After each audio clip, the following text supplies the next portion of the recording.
उचला पेपर पण ते करा.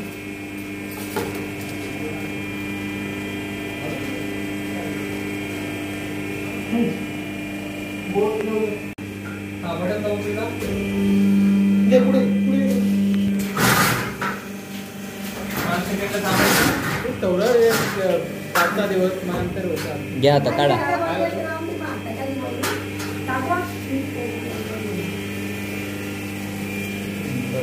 बरोबर आहे का? कसं वाटतं तुम्हाला की भाकर खापरीवरती टाकून बघा. बांगड्याचे भाकरी पुसताना जरा काढून ठेवावे.